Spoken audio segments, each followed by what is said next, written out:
જય મહારાજ. હું હાર્દિક ભટ્ટ, નડિયાદ શહેર કોંગ્રેસ પ્રમુખ.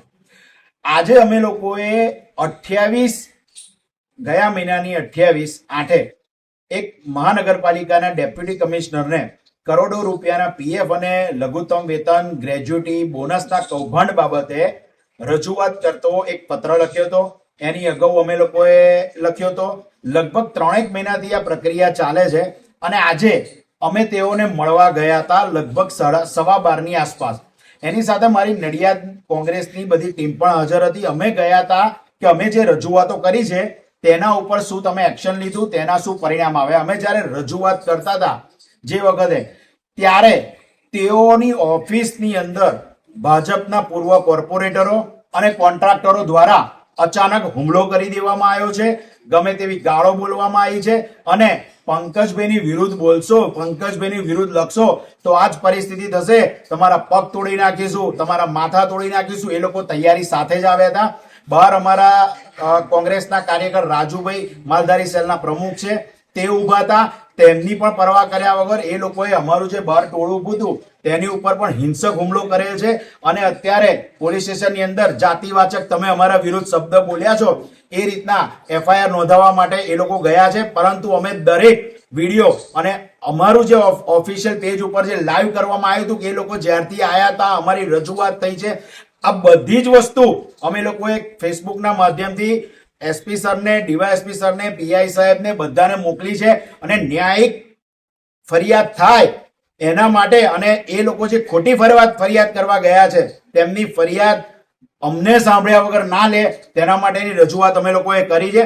બીજી વસ્તુ કે નડિયાદની અંદર છેલ્લા 25 વર્ષથી જે ભ્રષ્ટાચાર ચાલે છે તેના માટે અમે નડિયાદના ધારાસભ્યની વિરુદ્ધમાં જે પ્રજાના જે પૈસા ખવાઈ ગયા છે તેનું શું કારણ છે, આ બધી બાબત પર અમે તેમને ભ્રષ્ટાચારી નથી ગયા, પણ તેમના રાજમાં આટલો મોટો ભ્રષ્ટાચાર થયો છે તેની બાબતમાં અમારું અભિયાન ચાલે છે.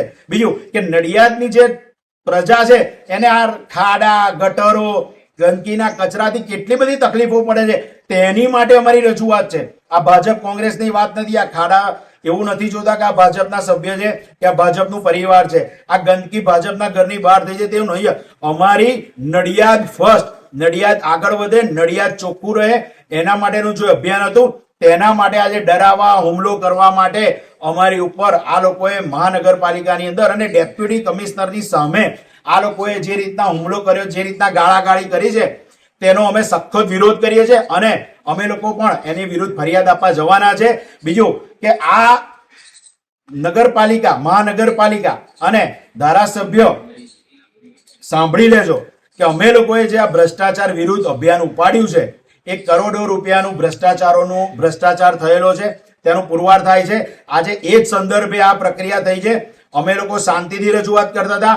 અમે રજૂઆત કરતા હતા ત્યાં સ્થાનિક પોલીસ પણ હાજર હતી.